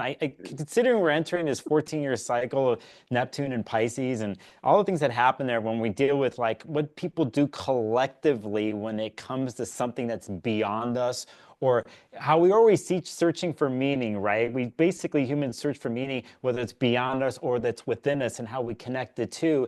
I think it's interesting after a massive Neptune and Pisces cycle that when you're getting to fireplaces, that maybe things aren't so you can actually start to touch them, right? Things are actually start to become tangible to people, even on a spiritual level, or if one is looking for meaning within themselves or within culture, and that it's not just some vision, that, and this goes along with, the Neptune, Saturn, and Aries type of thing too, is how visions are created and then eventually things are manifested, or people must manifest and come out of that place, and what fire does. So from a, let's say, a new agey or spiritual thing or something that supposedly is beyond us, I really like what you said, because I'm big fans of two people that you mentioned, by the way, and their history. So, and a lot, by the way, in one way, there's certain figures like that esoterically. We know they've been making a comeback the last so many years, but I think even more so now. I think that's coming our way. I just recently was at the Philosophical Research Center in LA, Manly Hall situation. I've always wanted to go there. I was there and I was like, okay, this place like run down and no one cares and it's just barely hanging on. And when I was there, it was the complete opposite. It was like a lot of people in the last so many years, whether they've discovered tarot, astrology, or anything occult, esoteric, the occult world and the astrology world have kind of met up again here in the last 7 years. And now, people have been doing their own personal research on the web, but there's something about doing it in person. There's something about coming together in person and then sharing notes is the vibe that I saw. And so in a sense, reaching to the past, but then wanting to do something that was kind of felt like something that was ethereal and you can't touch it, but then coming together with people and, let's say, sharing it or feeling like they have to like prove something with each other and then take it from there. So sort of tangential what I'm saying here, but I want to go back to like the people that you mentioned and how important they are in the esoteric world, so. Let me say, because there's go ahead, Dan. Okay, I'm gonna go off so long, so probably Okay, a longer rant here. Go ahead, yeah. Quick one. Yeah. Also at this time, we have Pluto and Neptune making a sextile, right? And this is, I think, deeply important spiritually. They're going to make exact sextiles between 2026 and 2032 each year, and they haven't done it for quite some time.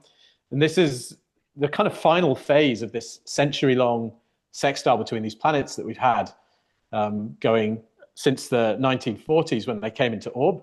So there's some sort of culmination coming in this period. And this is a cycle that takes us back to the 1890s when Helena Blavatsky had founded and was leading the Theosophical Society. And there's a certain sense that some new spiritual impulse, I think, was seeded at that time. This Pluto-Neptune cycle, and particularly the sextile that's coming in the middle of the year is, I think, going to be bringing that forward. So I'm not sure exactly how, but it seems to fit in with what that eclipse is speaking to, and the trends that you're talking about, Nicholas. I think people are kind of re-embracing, say, occult spiritual ideas that were revived at that time. And so that's something that really excites me about this year. And I think we're going to see some really interesting things bubbling up, hopefully around the middle of the year, July onwards.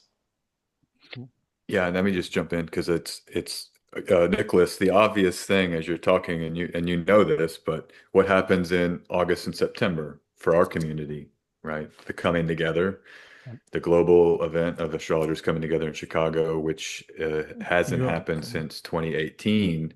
But that, I think, typifies the spirit that you're describing. And I think that it's happening in the context of the outer planet activity that peaks in July is very, very exciting for that event. So as an example, but I want to come back the week before. So 15 July, if you put that up, that's the day that Uranus and Neptune perfect a sextile. And then you have Jupiter perfecting the opposition to Pluto, I think, in the 2 or 3 days after that, because it's all at 4 degrees.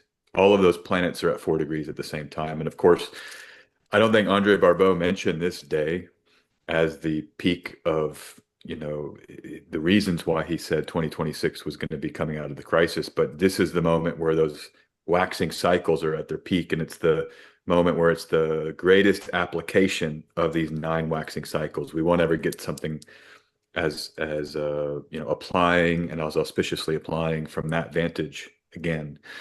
A week before this, on the Friday before this or the week before this, guess what's going to be released in the theaters? Christopher Nolan's The Odyssey. Yeah. Right. And I feel like this has a very important kind of synchronistic something about going back into our history. I mean, that's an text for Western society and culture. That begins like written language, that form of Greek that comes online, and then, that then codifies these tales that are older than the biblical. I mean, in terms of the tales that are embedded in Western, thinking. And so to me, that's almost like going back to what you were saying, Dan, of some kind of revival of truth, or even the Egyptian, maybe new revelation about the ancient history. I'm just right there with you on that because of that, these kind of synchronistic things. And the only other thing I wanted to say was Saturn, Neptune, first degree of the zodiac, 4300 BC, the last time it happens. They actually conjoin, if these searchable ephemerides are correct. They did conjoin then at 0 degrees of Aries, or Aries 1. And when you do the research on that, and I had to do it again because I just made a YouTube video about this, but Dan and I covered this 4 years ago in the video we made about it. And there's calendrics. There's a sense that the calendars begin getting invented around this time. Well, I did a little bit more research recently, and it's the Egyptian calendrics begins to develop, where they started mapping Sirius and mapping early calendrical models around the heliacal rise. I mean, that's at least, people can go fact check that, okay? But I do think when you talk about a new age summer, what if there is, and this is where you get really tripped out, and I tend to try to stay grounded and more just, not as tripped out in new age in terms of my publicly speaking about astrology. In my private worlds, I'm open to anything. But I mean, I think this year would be one where you would see some kind of major breakthrough, like UAP contact, or, here's the Hall of Records below the paw of the Sphinx, or something major that can really change and completely transform our understanding of humanity. I think it's going to come in more, not from something that's like a new agey, but more of a technological breakthrough. Because if you think about the invention of electricity, think about how powerful that, when that year it's invented, and this is around 1890, probably, I'm guessing, Dan, you've probably done all this research like Edison and Tesla, or, people might not have even been aware when that happens, just how that would transform. We're in a whole new reality now. That electric invention is what creates AI, right? We're on the backs of electricity, actually. So what I think there's something coming next that will be so revolutionary and profound. And if I take my like pure new age hat off and just come back into more of like what is kind of expressibly tangible and would be accepted or something, I think it'll be something with probably an AI, but quantum AI is really high on my list right now because you had this graphene thing that happened this summer when these planets were all previewing, where they broke through and they broke the laws of physics was the headline. Scientists break the laws of physics with graphene, and it has to do with quantum, some kind of quantum level of physical physics that's creating new metals that can do things we've never been able to do.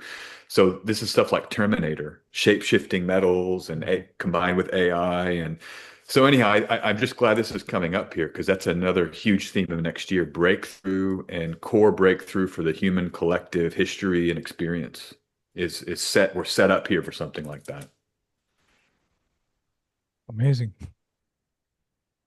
I'm all So for it, man. I'm all for risk and for moving forward. Whatever the tools are and whatever it is, the most exciting thing for me is just like, you know, what humans when they take it and then when they start messing around with it, what happens. If like we talked about this earlier, but combining something that's like then with meaning or that's, let's say, spiritual or esoteric, I never would think in my lifetime that even the public domain that people would be having certain types of conversations instead of them being hidden, at some meeting or hidden somewhere else, or it's an occult bookstore like I was in the 90s, and there's only a couple of us and we're all wearing black, and we're all freaks, but it's like all of a sudden now we're in this time and it's actually it's real. And or not anybody, a lot of people are accepting it, or they're open to it, right? And no one's hiding at all. Everything's out in the open, And so I think with that sense of energy, again, bringing back some of these transits of fire and air, what happens when people are open and expanding, that's what I'm excited about. I'm excited to run into a stranger at the place or wherever, and then where our minds go. And then after that, we separate and come back together, and my Pluto and Aquarius autonomous place, and then I come back and I see them, and there's a couple more of us. There's a couple more of us all of a sudden. And then here we are. And then just what humans do together when they take information and innovation and where they go, and there you don't know exactly what it is, but if you're looking for something to like a wave to catch, is like, that's the beauty of life, when anything and everything can happen and there's possibility. It's funny. It's like if you go back into the 40s, 50s, and 60s in America, and like what it used to be, and culturally in parts of the world, but like even culturally with sci-fi and movies, there was always the talk of the future. Everyone was always thinking grandiose in the future. Then it kind of disappeared. It's kind of the internet came, and it's like, we got the future. Then what? We have the future. We have every piece of knowledge in our phone. Where's the wonder? And the wonder disappeared, it feels like, in my eyes. And so in some senses, I feel like something like this year and how we're going to kick off, I think wonder comes back in another way, and humans need mystery and wonder. They have to follow a path, and you can't know everything about it. But if you could follow the path with somebody else or a crew of people, and you're aligned in this way, and let's say it is esoteric, or let's say it is spiritual, and it is mixing technology, then it's like, okay, you go for broke, but at least it's exhilarating and exciting. So, this is the way I think about it, because sometimes we're like, oh, what now what? We have everything. So no, we don't have everything. You're never going to have everything, actually. So, for me, if it's anything that brings a boundary breaking, or it's a Uranus and Gemini thing that's cracking open our minds, I'm all about it. I'm all about being human and being on the. By the way, I want to say something about the Odyssey thing. It's wild. I think it's going to hit such a mass-produced level that anybody and everybody, you're going to go through the airport, and there's going to be the books, and the Odyssey books are going to be sitting there, and there's going to be a graphic novel Odyssey book, and there's going to be a short version, there's going to be fan fiction that's going to be created from something like this. And it blows my mind, because anyway, I just have to say that to go back to I love that. I love that about the wonder coming back. What was that, Dan? I was just saying, I love what you said there about the wonder coming back, because I think if you look at these, particularly these outer planet transits, it looks something like that, and it was kind of in 2025 though, it was dampened. It was like you see these incredible conversations happening, like you just described, and the kind of things that people are talking about on podcasts right now are like completely crazy compared to a few years ago. You just never hear conversations like that. And yet there's this, I think there's been a slightly sort of dampened down Saturnian malaise with it being conjunct Neptune. And I think as that sort of moves away, we may start to really rejoice in that wonder somehow. I just loved what you said. I don't see how you can have these kind of really powerful air and fire transits without there being some sort of electricity in the air. all you got to do is have a bunch. If you got people around you that like me, I got a lot of air in my chart, but you're gonna have a lot of people that have air and fire in their chart. They're gonna be the ones. There's gonna be a bunch of people who got water in their chart, so they're kind of stuck, and they're gonna be pulling them out of the house. Like, come on, like you know what's going on out here? Let's do this, you know. So that, you know, if you know anybody's got that type of situation in their charts, they're just like that. They come into your house, they call you up out of the blue, you know. They're just like, come on, meet me at the corner or whatever, you know. Maybe it's not meet me in the corner of internet land. Maybe it's meet me, we'll start there. You meet me outside over here, you know, in the town square, you know, kind of thing again. So anyway, that's Wonder. I think Venus in Scorpio goes retrograde towards the later part of the year, also speaks to that wonder, trying to kind of find ourselves from within rather than searching outside. So the deeper levels of transformations and the surface of love or trust or mingling or bonding or everything that might actually kind of come back, not just as a result of it's not the making of Venus alone, but I think it is Venus is just one of those trigger points of all this that you just mentioned. So I think Venus could probably be the culmination to trying to kind of helping us understand who we are at an emotional level, to experience this deeper transformative ideas of intimacy or money or anything that is very close to us. So I think that's where we go back and touch ourselves. Again, Nicholas Gandalf says to Lady Galadriel that he never finds, he always finds this greater deeds with the smaller acts of kind human beings and not in the grandeur of things. So it's the little things that kind of still keep us going.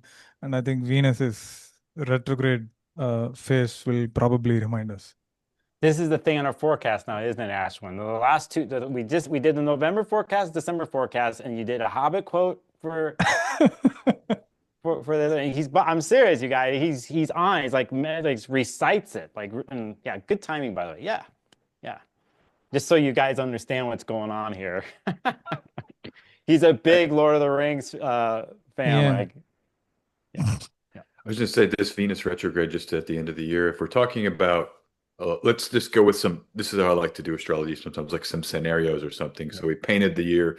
Maybe there's a peace deal. Maybe something falls through. But by the summer, if it's more kind of challenging, geopolitical, warlike or something. But by the time we get to the summer, maybe there is the deployment of like some new revolutionized energy that just sort of takes charge. And then I just want to point out Venus is stationing direct in Libra. A lot of that retrograde's in Libra where it's so powerful. So, I think the idea of the second half being the renewal of the Venusian, and it's again the air Venus, the powerful air Venus. So we're back to things like technology and intellectual engagement with others, coming together around ideas, everything you were talking about there, Nicholas.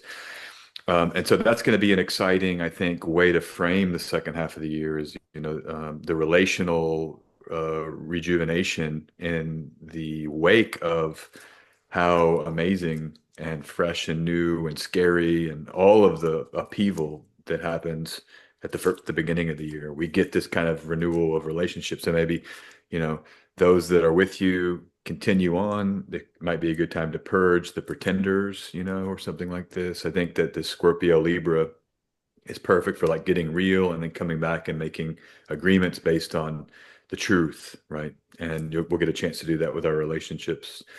And then setting up for 2027, you get, and I know this isn't about 2027, but you still get Jupiter in Leo.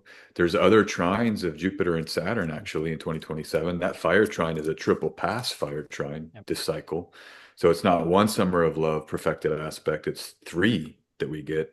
All of you, what you described, Nicholas, extends as a major theme into the first half of 2027. And so this Venus retrograde comes at a beautiful time to kind of rejuvenate a little bit, to then do what you were describing, I think, even more in 2027. And, anyhow. Brilliant. The tone has shifted quite a lot from the start of the forecast. I have to say, Yeah. quite a pleasant way. Yeah, I think it has. Yeah. It has. I think we basically end the year with Jupiter's retrograde station in December, which is the last major uh, event for the year. Uh, yeah, it's Real quick, Ashwin, can I just give v- people the exact dates? I mean, I think with this Venus retrograde, it would be important just to yeah. lay it out so Please, maybe please. people are Yeah, writing it sure. down or something. But just to complete this, it Yeah. enters Libra 6 August, Venus. It enters Scorpio 11 September. Then it stations retrograde. You guys had it up there, but you didn't. I don't know if we explicitly said it here. I've got it right here. Where is it? It stations retrograde on the 3rd of October at 8 degrees Scorpio. It goes back into Libra on, where is that? It goes back into Libra there on 25 October. Then it stations direct. Was it 24 November? Turns 14 direct November. on the 13th. Yeah, 14, yeah, 14 yep. UTC or 13 in North Mhm. America. So, and then it will leave, re-enter Scorpio. This is how I like to, it's just, maybe this is too granular, but 4 December it re-enters Scorpio, 7 January it enters Sagittarius, where it's entering Sagittarius this weekend. So actually this weekend may be a little bit of a preview of your beginning of 2027, given that we're just having, we've had Venus in these signs recently, but yeah, just to be explicit with folks, sometimes it's good. People are like, well, when are the 40 days and 40 nights of Christ in the desert with Venus retrograde? Yeah. And that'd be 3 October, 14 November, if you're Yeah. planning just the retrograde moment.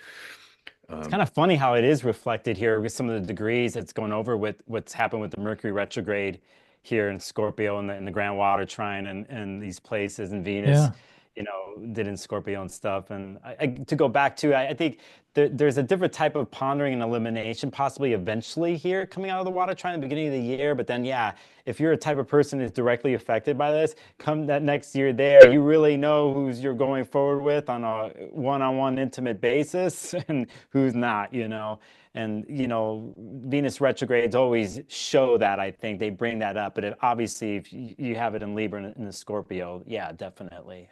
Yeah, that's it. Yeah.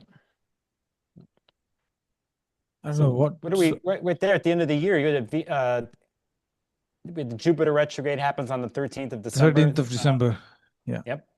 So Actually, let's do this really quick because we're here almost the end. I'll just do it really quick. You'll follow here. I just want to mention on the 11th of December, Saturn stations direct. I'll pull that up here. We just got to do that really quick, considering how we talked about this. You see this on the 10th or the 11th. It's 2 days later on the 13th, basically, that Neptune is going to station here. I'll point out Neptune really quick. So we got Saturn stationing, and then here's Neptune there stationing. 1 and 7 degrees. And then it's around that time you see Jupiter. Find Jupiter here. You see Jupiter at 27 degrees stationing retrograde. Moves really fast. Kind of did the same thing last year with Jupiter in Cancer. It moved really fast and then went back here for so many months. So, and just want to point out here too, there's a lot of stuff you could talk about. We could see here how the nodes are in Aquarius and Leo, how there's going to be interesting, amazing aspects in Jupiter South Node conjunctions, and when Mars is going to be involved in that in Leo, so on and so forth. But yeah, we're at the end of the year right there, and I don't know, we're not going back, are we? We're not going back. We're fully in the new age, I think, here, or at least we taste it, we're in it, and it's in our circulatory system, you know what I mean? So, yeah. Yeah, I think that's an important part. That whole end of the year moment in Leo is so important because of the Mars retrograde in those same degrees where Jupiter stations retrograde. Mars traveling as a retrograde planet back through those degrees. Let me say it that way. The retrograde station of Mars the next month is in Virgo, but it comes back And because there's two, just to remind people, I think this is good to do here, two solar eclipses in Leo only, no other eclipses. One is in summer 2026, one is in summer 2027.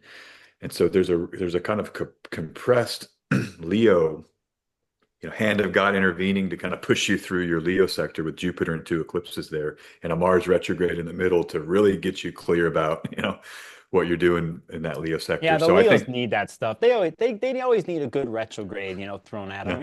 The Venus retrograde. They need that stuff. Like I love my Leos. You get going, the fire's raging. Like look at me, it's huge, and then like you have something, and slow it down. It'll be loud, no doubt about it. I think with our Leos talking about it all. And, yeah, exactly. Yeah, you just when there's a retrograde flying, you think you're going to be quiet. No, they're going to be like complaining about it. Yeah.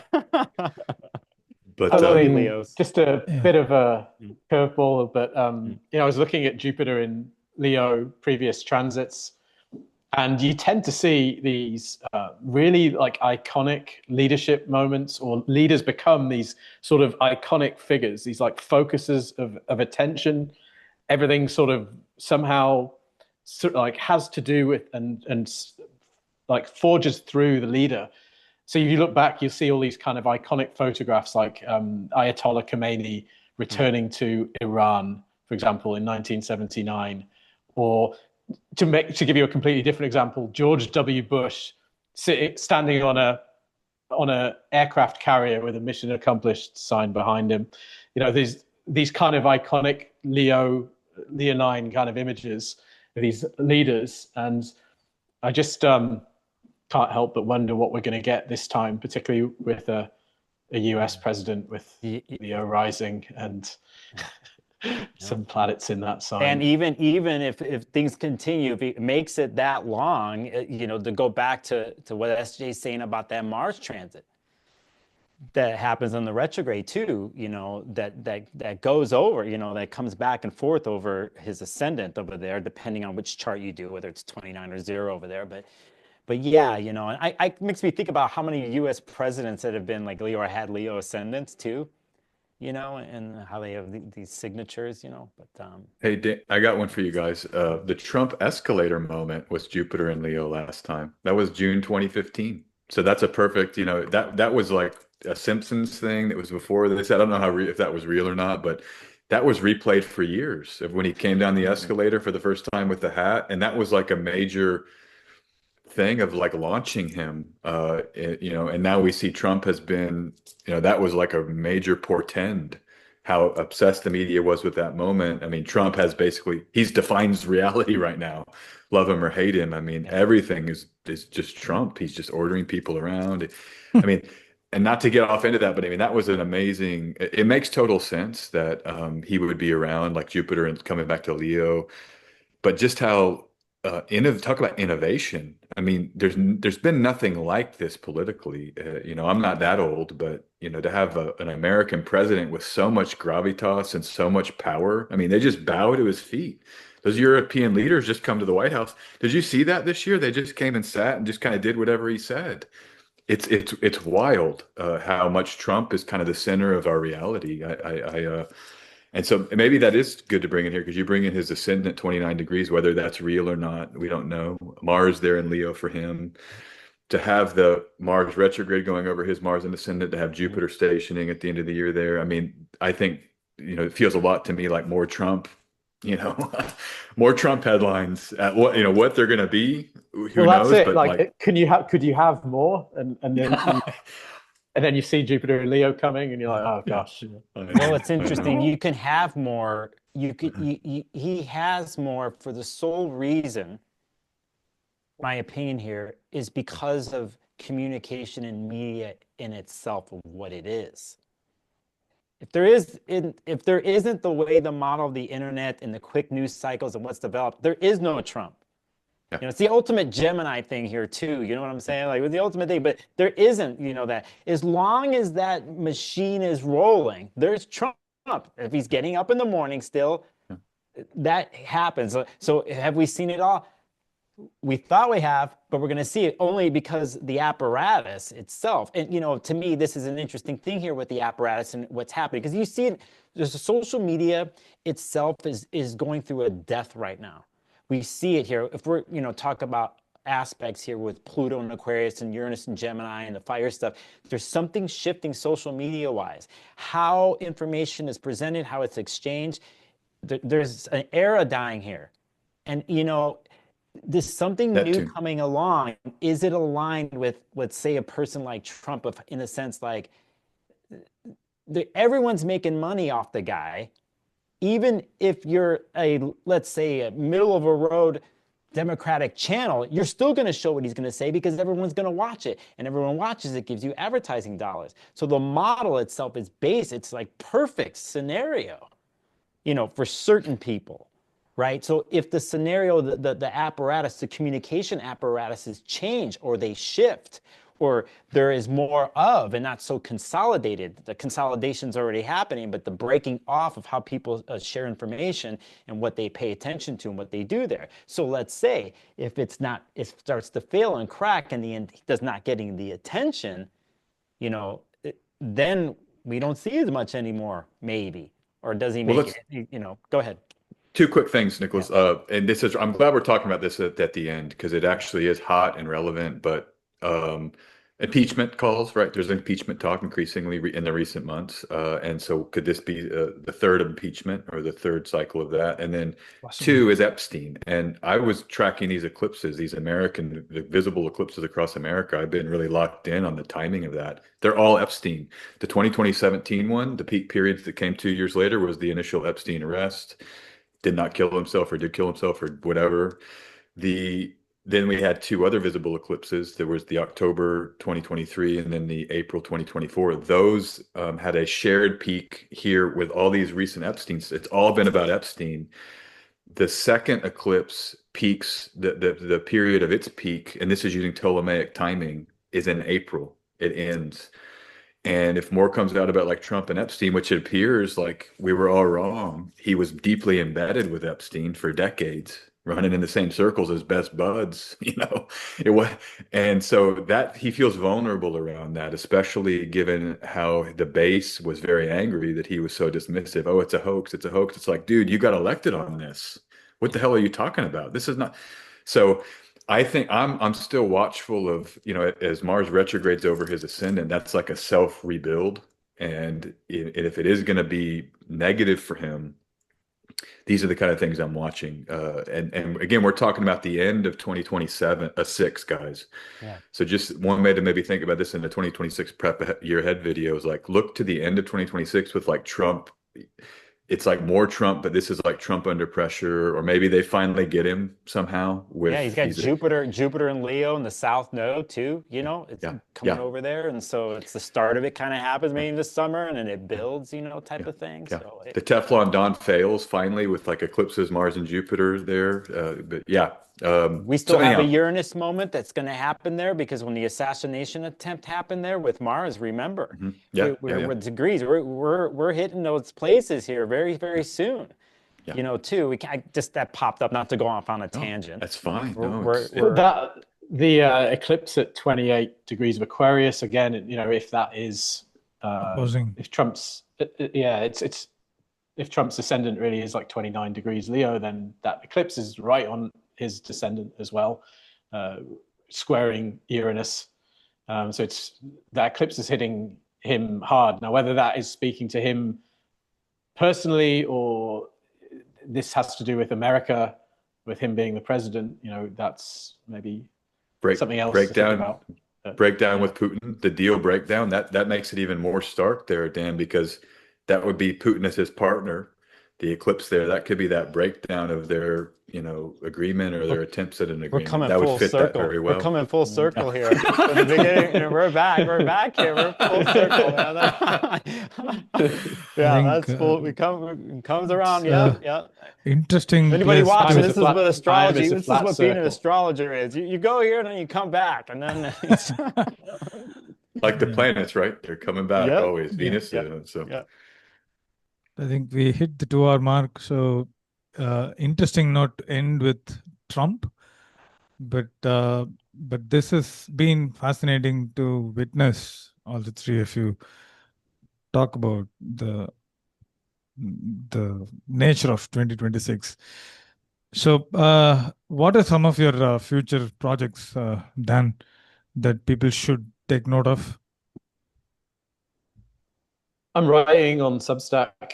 I'm writing a series of essays called The Hermetic Age at the moment. So if people are interested in checking that out, then it's there, worldastrologyreport.substack.com. And you can also find me on YouTube, World Astrology Report. I think most people know that. SJ, SJAnderson144.com, SJAnderson144 YouTube and Instagram. I've been doing more short form lately on Instagram, having a blast over there. Just as kind of a whole different. I think that's how social media has been changing. Coming back to that for me, just embracing short form more. I'm working on some other stuff, like I was alluding to, some software projects, but nothing is formed to where but just keep an eye out because I'm hoping some of that comes together this year, and I'll be talking a lot about it when it does. But for now, just follow me on socials and my YouTube, and you'll get more of me. Nicholas, any more sparkles? Yeah, sparklesofgold.com. YouTube's everything. I love being on there. More live streams are coming. We've got more book reviews coming, more 3 questions with astrologers videos. I love YouTube. It's a beautiful place. I think everyone here knows that. That's where I'm putting all my efforts. I also work for NORWAC, the Northwest Astrology Conference. I'm part of that team for 17 years.